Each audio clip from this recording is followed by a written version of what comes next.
Hello दोस्तों, स्वागत है आपका हमारे चैनल वेल्थ क्रिएटर में। दोस्तों आज हम बात करने वाले हैं किस तरह से आईटीसी ने आपके सिर्फ और सिर्फ 10,000 रुपये को 30 करोड़ बना दिया। 30 करोड़ दोस्तों, आज इसी के ऊपर बात करेंगे। आपने जैसे कि देखा होगा दोस्तों, यूट्यूब में या फिर कहीं पे भी बहुत सारे लोग कहते हैं कि आईटीसी मार्केट का जोकर है। ठीक है, एक जोकर इसको आईटीसी को नाम दिया गया है, लेकिन दोस्तों असली में आईटीसी मार्केट का जोकर नहीं है, मार्केट का किंग है। ठीक है, मार्केट का किंग है। इसने बहुत ज़्यादा लोगों को करोड़पति बनाया, बहुत अमीर बनाया। और वो कैसे बनाया, क्या क्या हुआ उसमें, वो मैं सबको बताऊंगा। लेकिन उससे पहले दोस्तों कहना चाहूँगा, प्लीज़ अगर चैनल सब्सक्राइब नहीं किया तो सब्सक्राइब कर लेना, ताकि आने वाली वीडियो सजेशन आपको मिलते रहे। और अपने फ्रेंड और रिलेटिव को भी वीडियो शेयर कर देना, ताकि उनको भी पता चल सके कि आईटीसी कोई जोकर नहीं है। आईटीसी एक बेस्ट कंपनी है और लॉन्ग टर्म के लिए बहुत ज़बरदस्त यहाँ पर ग्रोथ देने वाली कंपनी है और बहुत ज़्यादा यहाँ पर पैसा बना के देने वाली कंपनी है। तो चलिए दोस्तों, बिना देर करे शुरू करते हैं। सबसे पहले थोड़ा सा दोस्तों देख लेते हैं कि आईटीसी के बिजनेस क्या है। तो यहाँ पे आप देख सकते हैं कि आईटीसी के बिजनेस यहाँ पर 6 हैं। सबसे पहले तो दोस्तों मैं बता दूं आपको कि तंबाकू जो बिजनेस है, सबसे बड़ा बिजनेस आईटीसी का वही है। आईटीसी का नाम ही है इंडियन तंबाकू कंपनी। ठीक है, तो तंबाकू का जो बिजनेस है वो सबसे बड़ा बिजनेस है। उसके बाद दोस्तों यहाँ देख सकते हैं एफएमसीजी बिजनेस है इसका, होटल्स का बिजनेस है, paper boards and specialist papers का बिजनेस है, पैकिंग का बिजनेस है, एग्री बिजनेस है और आईटी का बिजनेस है दोस्तों। यानी कि इसके मल्टी बिजनेस है, बहुत सारे बिजनेस पे ये काम करती है कंपनी। इसके साथ थोड़ा सा दोस्तों यहाँ पे बात करें कि आईटीसी का जो प्राइस चल रहा है वो चल रहा है 220 रुपीज़ का, यहाँ पे आप दे सकते हैं। ठीक है, इसने एक हफ्ते के अंदर यहाँ पे 4% रिटर्न दिए, एक महीने के अंदर यहाँ पे 7% रिटर्न दिए, बहुत ज़्यादा रिटर्न नहीं दिए इसने। ठीक है, 3 महीने के अंदर भी यहाँ पे 3% रिटर्न है, 6 महीने के अंदर दोस्तों 28% रिटर्न है, 28-29% के, एक साल के अंदर यहाँ पे 32% अप है, और 2 साल में यहाँ पे नेगेटिव रिटर्न है 25.97 यानी 26% के, और 3 साल में यहाँ पे 14% के नेगेटिव रिटर्न है। ठीक है, इसी के साथ दोस्तों मैं आपको बता दूं कि यहाँ पे आप देख सकते हैं कि जो कंपनी का आईपीओ आया था वो 1970 में आया था। ठीक है, बहुत ज़्यादा लोगों को पता नहीं है यहाँ पे, और मार्केट में आप यूट्यूब में या कहीं पे भी सर्च भी करोगे तो आपको इन्फॉर्मेशन इसके रिगार्डिंग नहीं मिल पाएगी कि आईपीओ इसका कब आया था, किस रेट पर आया था। ठीक है, तो 1970 में इसका आईपीओ आया था, ना कि 1975 में। बहुत सारे लोग बोलते हैं 1975 में आईपीओ आया था at the rate of 10 rupees. ठीक है, मगर ये गलत है दोस्तों, 10 रुपये पे आईपीओ नहीं आया था इसका। इसका आईपीओ आया था, यहाँ पे देख सकते हैं आप, 3 रुपीज़ पर शेयर पे आया था। यहाँ पे आप देख सकते हैं number of equity share offer to the public. ठीक है, पब्लिक को यहाँ पर 32,90,000 शेयर ऑफर किए गए थे, 3 रुपीज़ पर शेयर के हिसाब से, और 1970 में दोस्तों। और दोस्तों जैसे कि आप लोग जानते हैं, तंबाकू बिजनेस का सबसे बड़ा बिजनेस है, लेकिन उसके बाद जो सबसे बड़ा इसका बिजनेस है वो है एफएमसीजी का।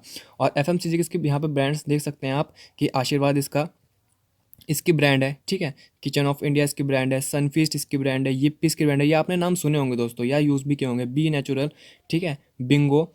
ठीक है, तो मतलब इसकी इतनी ज़्यादा ब्रांड जो मतलब कि बहुत ज़्यादा मार्केट में चलती है, बहुत ज़्यादा लोगों ने सुनी है, बहुत ज़्यादा कंज्यूम किया जाता है। आप देख सकते हैं यहाँ पे कि yippee noodles second top, Maggi Maggi के बाद जो दूसरे नंबर पे आता है यहाँ पे नूडल, वो yippee नूडल्स आता है। ठीक है, जो मैगी को टक्कर देता है वो yippee नूडल्स देता है। अगर दोस्तों के साथ मैं बात करूँ यहाँ पे जो बिस्किट्स की है, तो बिस्किट्स में सेकंड नंबर पे सनफीस्ट आता है, पूरी उसमें इंडिया में ना मार्केट में सनफीस्ट आता है। सनफीस्ट अच्छी खासी टक्कर देता है ब्रिटानिया को। उसके बाद दोस्तों आप देख सकते हैं क्लासमेट, जो कॉपी आपने यूज़ की हुई क्लासमेट की, वो भी इसी की है। पेपर क्राफ्ट इसका है, एम मैचेस जो होती हैं वो इसका ही है।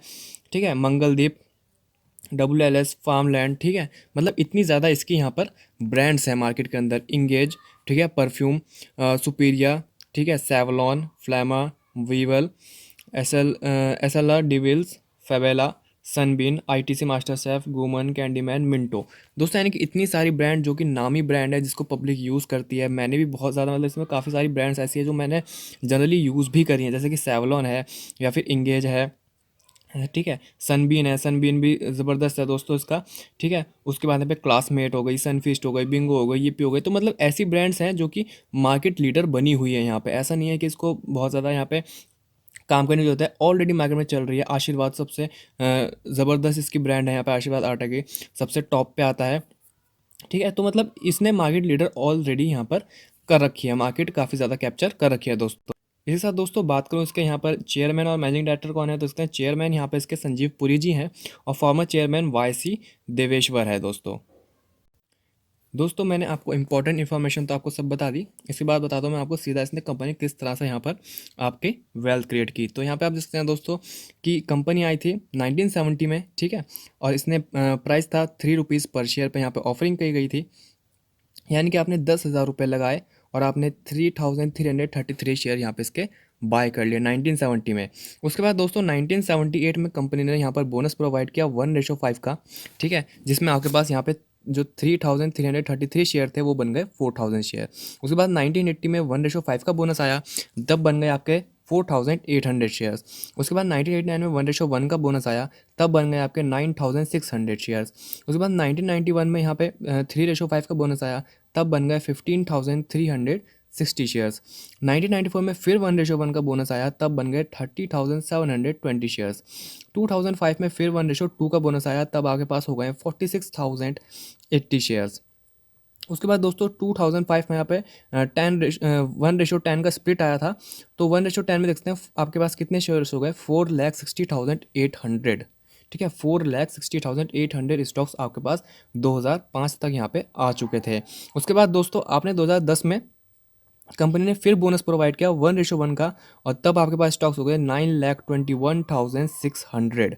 ठीक है, और 2016 की बात करूँ दोस्तों, 2016 में कंपनी ने फिर बोनस प्रोवाइड किया 1:2 का, जिसमें 13,82,400 शेयर्स आपके पास अभी भी, अगर मैं 2021 रिसेंटली की बात कर रहा हूँ आज की, तो आज भी आपके पास 13,82,400 स्टॉक्स हैं। अगर आपने उस वक्त इन्वेस्ट किया होता, आपने या फिर आपके दादा ने, या जो भी बोल सकते हो, मगर मैं सिर्फ आपको यहाँ पर लॉन्ग टर्म की ग्रोथ बता रहा हूँ कि अगर आप आज भी कोई कंपनी खरीदते हो और उसको 10 साल 20 साल 30 साल के छोड़ देते हो, कंपनी बेहतरीन होनी चाहिए, तो आपको करोड़पति बना के ज़रूर छोड़ेगी। मार्केट में सिर्फ दोस्तों एक चीज़ बहुत इंपॉर्टेंट होती है, वो होती है पेशेंस।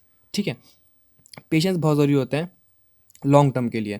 तो दोस्तों यहाँ पे देखते हैं कि मार्केट वैल्यू हो गई आपके 13,82,400 शेयर्स की। अगर मैं आज की बात करूँ, आपको पता ही है 220 का शेयर चल रहा है, यहाँ पे 220 का प्राइस चल रहा है, तो आज हो गई 30,41,28,000, 30,41,28,000 रुपये आपके पास अवेलेबल होते अभी दोस्तों। और साथ में दोस्तों मैं बात करूं यहाँ पर, कंपनी ने डिविडेंड भी दिया था जुलाई के अप्रॉक्सीमेटली, वो था 10 रुपये 15 पैसे का डिविडेंड, अगर आप चेक करोगे।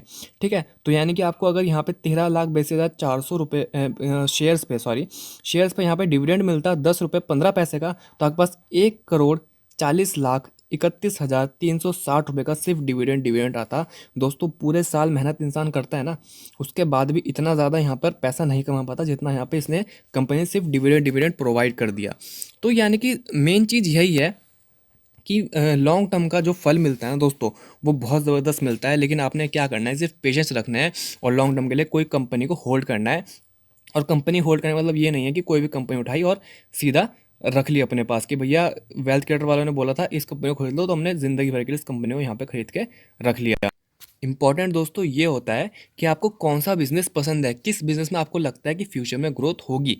ये मैटर नहीं करता कि सामने वाले ने क्या बोला, ये मैटर नहीं करता कि दोस्त ने क्या बोला, मैटर ये करता है कि आपको कौन सा बिजनेस पसंद है, आपको क्या लगता है कि फ्यूचर में इसकी ग्रोथ कैसी होगी।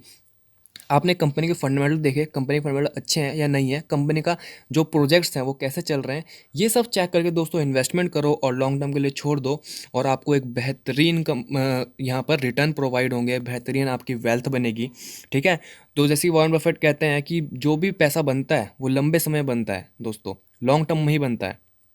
शॉर्ट टर्म में यहाँ पे आप अगर स्विंग करते हो या कुछ भी करते हो, 10% 20%, साल का आप यहाँ पे 40% निकाल लोगे, चलो 30% निकाल लिया, 30% 40% निकाल लिया, लेकिन जो दोस्तों यहाँ पे रिटर्न मिला है ना, जिसने यहाँ पर इन्वेस्ट किया था, उसको जो ये रिटर्न मिला है ना 30 करोड़ का, ये बहुत ज़्यादा यहाँ पे पेशेंस उसने रखे होंगे, तब जाकर उसको ये रिटर्न मिला है। क्योंकि ऐसा नहीं है कि आईटी का स्टॉक भी कोई ऐसे गया होगा दोस्तों, इस ऐसे चलता है स्टॉक मार्केट ऐसे चलती है, ऊपर नीचे, फिर ऊपर जाएगी, फिर नीचे जाएगी। तो जो यहाँ पर पेशेंस लूज कर देते हैं ना नीचे, उन लोगों के लिए मार्केट नहीं बनी। ठीक है, मार्केट ऊपर नीचे चलती है तो डरने वाली कोई बात नहीं है, बस आपने क्या करना है, कोई बात नहीं है दोस्तों, बस आपने क्या करना है, यहाँ पर लॉन्ग टर्म के लिए कंपनी को रख लेना है अपने पोर्टफोलियो में। जो भी कंपनी आपको अच्छी लगे, जिसके यहाँ पे फंडामेंटल अच्छे हों, जो स्ट्रॉन्ग कंपनी हो, उसको तब जाके आप यहाँ पे देख सकते हैं कि जो ये फल मिला है, ये कोई ऐसे ही नहीं मिला, बहुत मेहनत लगी है यहाँ पर जो ये पैसा बना है। ठीक है दोस्तों, इसके बाद मैं बात कर लेता हूँ कंपनी फ्यूचर के लिए कैसी है और इसके क्या सब कुछ होने वाला है आगे। इसके बाद दोस्तों हम यहाँ पे फंडामेंटली बात कर लेते हैं कंपनी की। तो जैसे तो मैंने आपको दोस्तों बता ही दिया है कि इसके काफ़ी सारे बिजनेस है। ठीक है, मैंने एक्सप्लेन भी कर दिया आपको। उसके बाद यहाँ पे देखते हैं इसकी जो मार्केट कैप है वो है 2,70,856 करोड़ की। तो दोस्तों कोई छोटी मोटी कंपनी है, बहुत बड़ी दिग्गज कंपनी है, लार्ज कैप कंपनी है। करंट प्राइस की बात करूँ दोस्तों 220 का चल रहा है, मैंने आपको दिखाया। हाई बनाया था 239 का इस साल, लो बनाया था 157 का दोस्तों। स्टॉक की पी की बात करूँ तो 20.4 का चल रहा है। आरओसी दोस्तों 32.6%, ROE 24.8%, book value 48 rupees, dividend yield 4.61%, face value 1 rupees, क्योंकि स्प्लिट दोस्तों ऑलरेडी हो चुका था 1:10 में। इसी के साथ दोस्तों मैं हमेशा रिकमेंड करता हूँ कि जो आपको आरओसी ही होती है वो कम से कम आपको 30% अगर मिल जाए तो कंपनी बेस्ट कैटेगरी में आती है, एक्सीलेंट कैटेगरी में आ जाती है। तो उस कंपनी को यहाँ पे अपने पोर्टफोलियो में ऐड कर सकते हो, वो कंपनी आपको बेहतरीन रिटर्न देगी और बेहतरीन भागेगी। उसी के साथ दोस्तों अगर आपको यहाँ पे मिल जाती है डिविडेंड यील्ड 1% के ऊपर, 1% से ऊपर आपको डिविडेंड यील्ड मिल जाती है, तो वो भी यहाँ पे सोने पे सुहागा मानी जाती है। लेकिन यहाँ पे दोस्तों आप देख सकते हो उसकी डिविडेंड यील्ड 1% तो छोड़ो, 4.61% है। एक तो आर ओ सी 32.6% है और डिविडेंड यील्ड 4.61% है, यानी कि यहाँ तो बेस्ट है, साथ में यहाँ पे भी बेस्ट है दोस्तों। इसी के साथ दोस्तों बात करें इसकी सेल्स की, तो यहाँ पर इसने दिसंबर 2020 यानी Q3 में जो उसने सेल्स दी हैं वो दी है 13,080 करोड़ की, ठीक है। और जो कि इससे पहले क्वार्टर में 12,077 करोड़ की थी, और पिछले साल की बात करूँ तो 12,903 करोड़ की थी। तो यानी कि इसने यहाँ पर सेल्स जो है वो क्वार्टर ऑन क्वार्टर और ईयर ऑन ईयर ज़बरदस्त कर दिए हैं, यानी कि काफ़ी अच्छी सेल्स हुई हैं। उसके साथ दोस्तों ऑपरेटिंग प्रॉफिट की बात करें तो ऑपरेटिंग प्रॉफिट यहाँ पे 4,785 करोड़ का हुआ है, जो कि पिछले क्वार्टर में 4,401 करोड़ का था, और पिछले साल दोस्तों 4,977 करोड़ का था। यानी कि जो इस क्वार्टर में हुआ है वो ईयर ऑन ईयर यहाँ पे गिरता हुआ नजर आया, लेकिन क्वार्टर ऑन क्वार्टर यहाँ पे अच्छी खासी बढ़ोतरी नजर आई। तो दोस्तों यहाँ पे आप देखते हैं कि सब कुछ ये असर है ना, ये पैंडमिक का असर है, कि आप यहाँ पे देख सकते हैं जून 2020 में यानी कि Q1 में 2,946 का हुआ, उसके बाद रिकवरी आई 4,401 का, और इस बार जो रिकवरी है 4,785 का, यानी कंपनी रिकवरी ले रही है। और जिसके बाद क्वार्टर आएगा वो भी यहाँ पे अच्छा एक्सपेक्ट किया जा रहा है एज़ कम्पेयर टू Q3। दोस्तों मैं आपको बता दूँ कि Q4 का रिजल्ट भी रिसेंटली आने ही वाला है। वैसे साथ दोस्तों प्रॉफिट बिफोर टैक्स की बात करूँ तो प्रॉफिट बिफोर टैक्स भी ऐसा ही था, 4,905 करोड़ का हुआ, जो कि इससे पहले क्वार्टर में 4,565 करोड़ का था, यानी कि क्वार्टर ऑन क्वार्टर यहाँ पे अच्छी खासी ग्रोथ दिखाई दी। और दोस्तों नेट प्रॉफिट की बात करूँ, नेट प्रॉफिट भी 3,527 करोड़ का हुआ, जो कि पिछले क्वार्टर में 3,368 करोड़ का था। तो यानी कि यहाँ पर quarter on quarter net profit भी बढ़ता हुआ नजर आया। दोस्तों देखो यहाँ पर नेट प्रॉफिट जो हो रहा है, जो इसको बिल्कुल ओरिजिनल प्रॉफिट हो रहा है, वो 3,500 करोड़ का सिर्फ प्रॉफिट हो रहा है इस कंपनी को, यानी कितनी ज़बरदस्त यहाँ पर ये कंपनी है। इसी के साथ दोस्तों अगर मैं यहाँ पे बैलेंस शीट की बात करूँ, बैलेंस शीट बहुत ज़रूरी होती है कंपनी की, तो यहाँ पे आप देखते हैं बैलेंस शीट में जो रिजर्व पड़ा हुआ है वो 57,853 करोड़ का पड़ा हुआ है, यानी कि ज़बरदस्त रिजर्व है कंपनी के पास। अपना जो पैसा है दबा के कंपनी ने यहाँ पे रखा हुआ है। आपने जो इतना बड़ा रिजर्व है वो अक्सर आईटी कंपनीज में देखा होगा, क्योंकि आईटी कंपनीज बूम पे रही पेंडेमिक में, पर ये तो एफएमसीजी सेक्टर था, ये भी काफ़ी अच्छा रहा, इसमें बहुत ज़्यादा गिरावट दर्ज नहीं की गई, लेकिन इसमें भी इम्पैक्ट ज़रूर पड़ा है। बहुत ज़्यादा तो नहीं पड़ा क्योंकि कंजप्शन वाली थी भाई, खाना तो खाना ही है, तो इसलिए कंजप्शन वाली थी, तो बहुत ज़्यादा इम्पैक्ट नहीं पड़ा, पर काफ़ी हद तक इसमें भी इम्पैक्ट पड़ता हुआ नजर आया। लेकिन दोस्तों यहाँ आप देख सकते हैं रिजर्व है 57,853 करोड़ का, यानी कि कंपनी जब चाहे बोनस प्रोवाइड कर सकती है, आपको अच्छा खासा पैसा यहाँ पे लेके बैठी हुई है। उसके साथ दोस्तों डेब्ट भी आप देख सकते हैं, डेब्ट जो है यहाँ पे बोरोइंग जो है 291 करोड़ के, यानी कि नेग्लिजिबल है बिल्कुल, कंपनी वर्चुअली डेट फ्री है। इसी के साथ दोस्तों शेयर होल्डिंग पैटर्न की बात करूँ, देखते हैं शेयर होल्डिंग पैटर्न में जो FII की होल्डिंग है यहाँ पर वो 13.31% की है, DII की 42.94% की है, और पब्लिक की यहाँ पे 43.75% की है दोस्तों। इसी के साथ दोस्तों मैं बताता चलूँ, देख सकते हैं आप यहाँ पे कि भाई हर बार मैं बताता हूँ, देखो FII की यहाँ पे जो होल्डिंग है 18% थी 2018 में, पर अब कितनी हो गई 13.31% हो गई। आखिर इसके पीछे रीज़न क्या है कि FII यहाँ पर एग्जिट हो रहे हैं कंपनी से, उसका रीज़न मैं आपको आगे वीडियो में बताऊँगा, वीडियो में लास्ट तक जरूर बनीजिएगा। DII दोस्तों मैंने हमेशा बोला है कि DII जो होते हैं वो प्रॉफिट के ऊपर काम करते हैं, तो यहाँ पर प्रॉफिट के ऊपर काम करते हैं, तो यहाँ पर इनकी इन्वेस्टमेंट लगातार बढ़ रही है। और दोस्तों पब्लिक की बात करूँ तो देखते हैं पब्लिक की जो 43.75% होल्डिंग है, सिर्फ पब्लिक नहीं है, ये इसके प्रमोटर की तरह काम करते हैं। मैं आपको दिखा देता हूँ, जैसे मैं पब्लिक पे क्लिक करूँगा तो यहाँ पे आ जाएगा तंबाकू मैन्युफैक्चरर्स इंडिया लिमिटेड। तंबाकू मैन्युफैक्चर इंडिया लिमिटेड कंपनी है दोस्तों, जिसके पास इसकी 24.23% की होल्डिंग है, तो यानी कि इसका प्रमोटर है दोस्तों, तंबाकू मैन्युफैक्चर इसका प्रमोटर है, और इसके पास सबसे लार्जेस्ट इसकी होल्डिंग है, यही इसको यहाँ से हैंडल करता है। कंपनी चाहती है कि वो FMCG में आगे बढ़े, और तंबाकू मैन्युफैक्चर ऑफ इंडिया लिमिटेड चाहता है वो तंबाकू के काम में ज़्यादा आगे बढ़े, क्योंकि देखो जब इस कंपनी ने इन्वेस्टमेंट की थी तो ये तंबाकू से रिलेटेड है, तो ये चाहती है कि कंपनी तंबाकू के ऊपर ही काम करे और उस पर ही आगे अपना आप को बढ़ाए। पर आईटीसी को पता है कि भाई आने वाला टाइम जो है ईएसजी आपको पता है, मैं अभी आगे बताऊंगा, तो उस सब के ऊपर यहाँ पे चेक करते हुए जो भी है एफएमसीजी की तरफ आगे बढ़ना चाहती है, ठीक है, और उस पर यहाँ पर काम करना चाहती है। पर यहाँ से जो प्रेशर है दोस्तों वो इसके ऊपर तंबाकू पे काम करने का बना हुआ है, क्योंकि 24.23% की होल्डिंग कोई कम नहीं होती, ठीक है। और अगर ये कंपनी कल को ये 24.23 यहाँ पे बेचने के लिए आ जाए तो कंपनी की काफ़ी ज़्यादा गिरावट दर्ज की जा सकती है, स्टॉक के अंदर काफ़ी ज़्यादा हालत ख़राब हो सकती है। उसके साथ दोस्तों यहाँ पे आप देख सकते हैं मिडल्टन इन्वेस्टमेंट कंपनी लिमिटेड ने 3.96 की होल्डिंग रखी हुई है, ठीक है। तो यहाँ पे आप सकते हैं सब 1.26 की होल्डिंग है। तो मतलब यहाँ पे आप देख सकते हैं कि ऐसा नहीं है कि सिर्फ पब्लिक की होल्डिंग है, यहाँ पे बड़ी बड़ी कंपनीज की भी होल्डिंग है। यानी कि अप्रॉक्सीमेटली अगर मैं यहाँ पे बोलूँ तो जो पब्लिक के पास ओरिजिनल रिटेलर्स के पास यहाँ पर इसकी जो होल्डिंग है वो अप्रॉक्सीमेटली 20% है। रियल में 20% है, देखने के लिए 43.75% है, लेकिन 24% तो तंबाकू कंपनी के पास है। उसके बाद बाकी 3%, 1% बाकी के पास है, यानी कि अप्रॉक्सीमेटली 20% रिटेलर्स के पास है। बाकी एफआई, डीआई और बड़ी बड़ी दिग्गज कंपनीज के पास इसकी यहाँ पर होल्डिंग है, यानी कि कंपनी सेफ है, सेफ हाथों में है, कोई ऐसी दिक्कत वाली बात नहीं है। शेयर होल्डिंग पैटर्न सेफ है, ठीक है। उसी के साथ दोस्तों यहाँ पर इसकी बैलेंस शीट बिल्कुल सेफ है, ग्रोथ अच्छी खासी है, सेल्स अच्छी खासी है, प्रॉफिट अच्छा खासा है, कोई दिक्कत वाली बात है ही नहीं। इसी के साथ दोस्तों मैं आपको बता दूं कि जो एफ आई एग्जिट हो रहे हैं उसके पीछे एक रीज़न है ईएसजी रिस्क एंड एक्टिविटीज़। जो भी एफ आई इन्वेस्टमेंट करता हूँ ईएसजी को देखते हुए करता।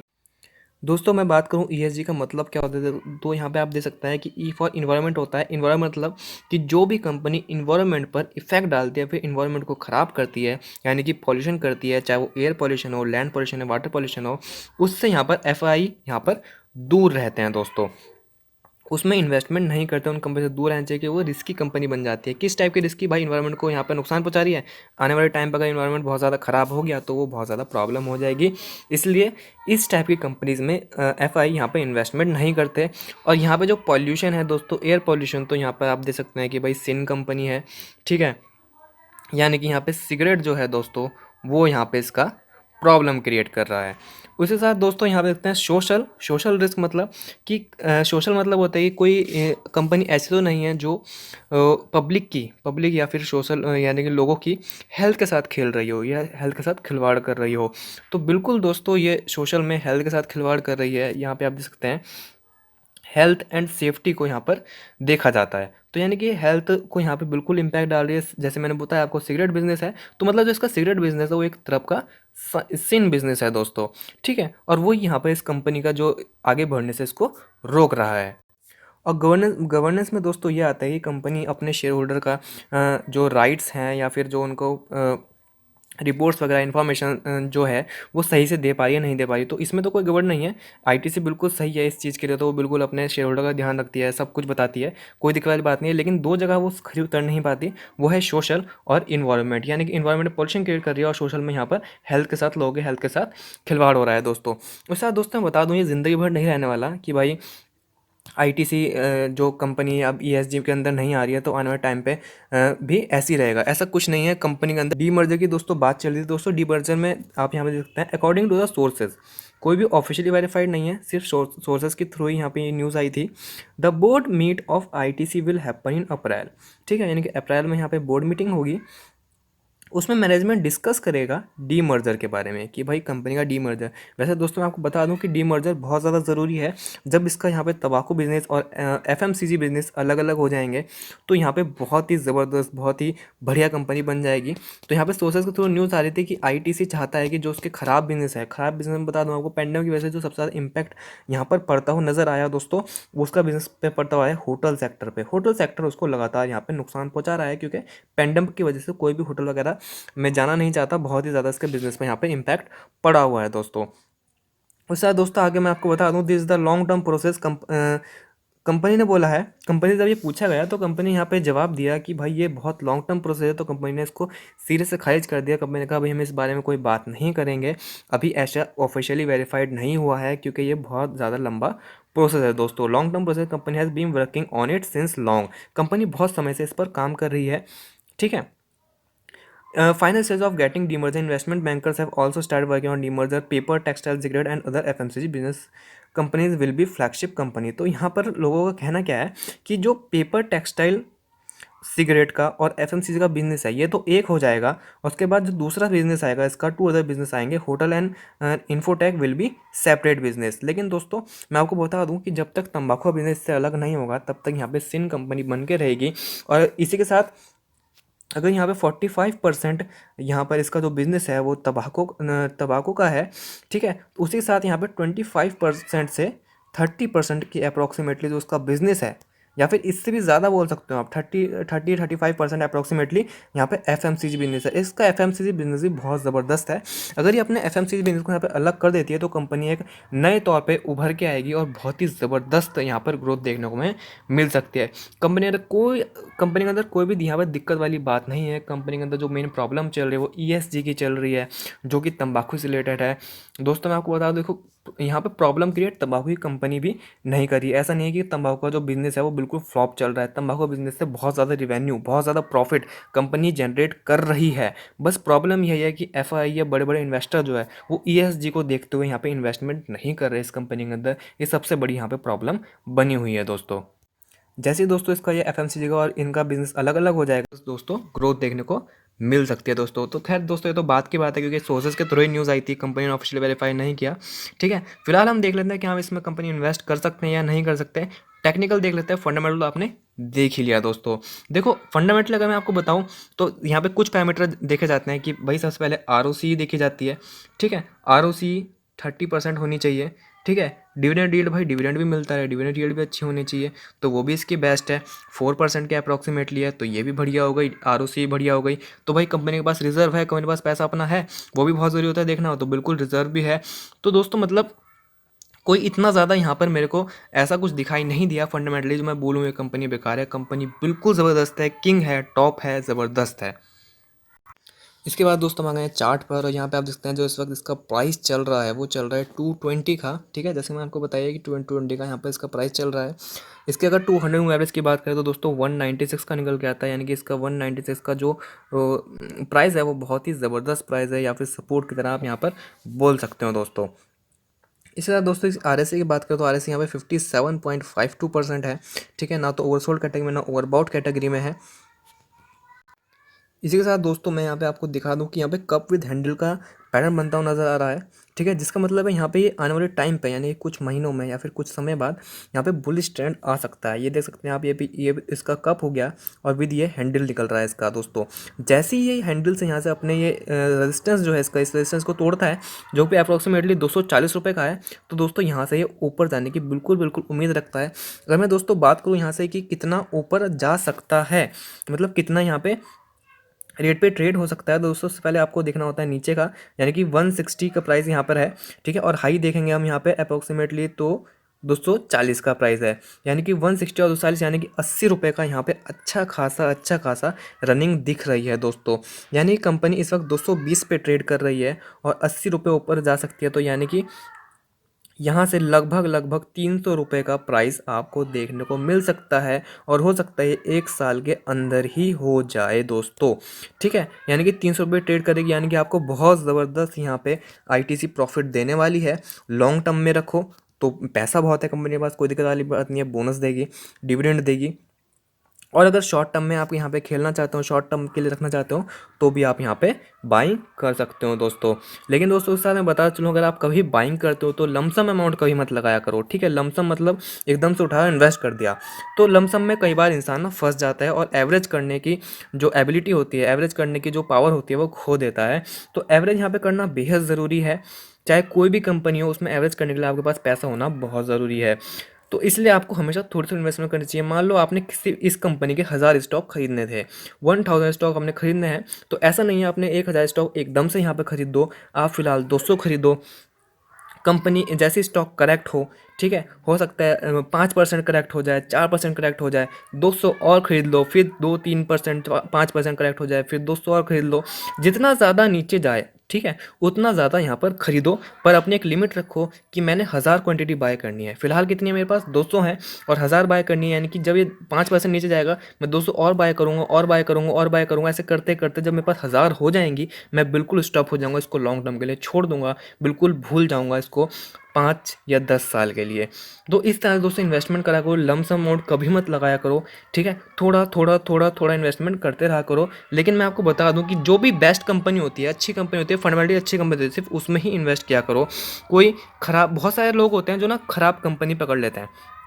रीज़न क्या होता है कि किसी ने यूट्यूब पे वीडियो बनाई, देख लो भागेगा स्टॉक, वो फंडामेंटल नहीं बताता कि कंपनी के पास जो वो शेयर होल्डिंग पैटर्न है वो कैसा है, नहीं बताएगा, ठीक है। उसके बाद जो बैलेंस शीट है वो नहीं बताएगा, ठीक है। उसके बाद जो उसकी ग्रोथ है, जो वो क्वार्टर ऑन क्वार्टर यहाँ पे कंपनी ग्रोथ दिखा रही है वो नहीं दिखाएगा, ईयर ऑन बेसिस ग्रोथ नहीं दिखाएगा, बिजनेस नहीं दिखाएगा। सीधा बोलेगा कि देखो जी बाय कर लो कंपनी को, उसके पीछे रीज़न ये है, कोई न्यूज़ आ गई, कोई भी कुछ भी आ गया, बोल देगा बाय कर लो, और वहाँ पे कंपनी जाने के ऊपर स्टॉक खड़ा हो जाएगा, और उसके बाद वहाँ से गिरावट आ जाएगी। कंपनी अगर अच्छी हो तब स्टॉक भागता है तो कोई दिक्कत वाली बात नहीं होती, और कंपनी अगर बेकार हो, स्टॉक भागता है, तो वहाँ से बच के भागना बहुत ज़रूरी होता है दोस्तों। रिसेंटली दोस्तों मैं आपको बता दूं, आज से अप्रॉक्सीमेटली 5-6 महीने, या मेरे को सही से ध्यान नहीं है, पर मेरी ना यहाँ पर यूट्यूब में वीडियो पड़ी भी है, आप चेक कर सकते हो। मैंने आईटीसी पे वीडियो बनाई थी, उस वक्त ना इसका प्राइस चल रहा था 170 का, 170 का प्राइस चल रहा था, और मैं चिल्ला चिल्ला के बोल रहा था, मैंने कहा बाय कर लो बाय कर लो, ये प्राइस दोबारा नहीं आने वाला। उसके बाद 166 भी गया, लास्ट 166 भी गया। मैंने उस वक्त भी बोला, मैंने कहा बाय कर लो बाय कर लो, बहुत ज़्यादा बोला लोगों को, और जिसने भी उस वक्त खरीदा ना वो अभी भी बहुत ज़बरदस्त यहाँ पे प्रॉफिट में है, 25% या 30% के अप्रॉक्सीमेटली यहाँ पे प्रॉफिट में है, उसे कोई दिक्कत वाली यहाँ पे बात नहीं होती। और इसके साथ दोस्तों बता दूं, मैंने कल या परसों कोई एक वीडियो डाली थी एवरेडी पे, जिससे मैंने बोला कि दोस्तों बचे रहो, ठीक है, एवरेडी से बचे रहो, कंपनी में थोड़ी सी दिक्कत है। पर वहाँ पे कमेंट आने शुरू हो गए। किस टाइप के कमेंट आने शुरू हुए कि सर आपको नॉलेज नहीं है और आप गलत बता रहे हो, एवरेडी कंपनी बहुत बेस्ट कंपनी है। तो दोस्तों मैंने पूरा रीज़न बताया कंपनी के पीछे, मतलब आपको क्यों नहीं खरीदनी चाहिए, क्या प्रॉब्लम चल रही है, क्या नहीं है, पर किसी को कुछ लेना देना है ही नहीं। सिर्फ लोगों को भागते भूत की लंगोटी पकड़नी है। और जब वो यहाँ पर ना, मैं आपको बता दूँ, मार्केट का ऐसा बुल रन आ रखा है ना कि यहाँ पे घोड़ों के साथ साथ ना दोस्तों गधे भी भाग रहे हैं। बस आपने क्या करना है, पहचान करनी है कि क्या, कौन सा घोड़ा है और कौन सा गधा है। भाग तो सब कुछ रहा है, अच्छी कंपनी भाग रही है, बुरी कंपनी भाग रही है, पर जब ये नीचे फ्लैट होगी ना, तो बुरी कंपनी बहुत बुरी तरीके से फ्लैट होगी, और अच्छी कंपनी धीरे धीरे धीरे नीचे आएगी, और उसमें बाइंग होती रहेगी। अगर अच्छी कंपनी नीचे आती है ना तो बाइंग होती रहती है, नीचे आती है ना बाइंग होती रहती है। बुरी कंपनी नीचे आती है ना, सेलिंग होती रहती है। बुरी कंपनी नीचे आती है ना, लोग सेल करते रहते हैं। तो वहाँ पे इस वक्त लोग फंस जाते हैं। दोस्तों ऐसी कंपनी से बचा करो, ठीक है। और उससे पहले दोस्तों बता दूं कि अपने फाइनेंशियल एडवाइज़र से भी ज़रूर एक बार पूछ लेना, ठीक है, और खुद भी डू इंटेलिजेंस कर लेना, क्योंकि लास्ट डिसीजन दोस्तों आपका ही होगा, ठीक है। दोस्तों फिलहाल के लिए इतना ही, हो सकता है बहुत ज़्यादा लंबी वीडियो हो गई हो, ठीक है। और प्लीज़ अपने दोस्तों को, फ्रेंड को शेयर जरूर कर देना, और सब्सक्राइब भी चैनल को ज़रूर कर लेना, ताकि आने वाले वीडियो नोटिफिकेशन आपको मिलते रहे। तो थैंक यू दोस्तों फॉर वॉचिंग आवर वीडियो।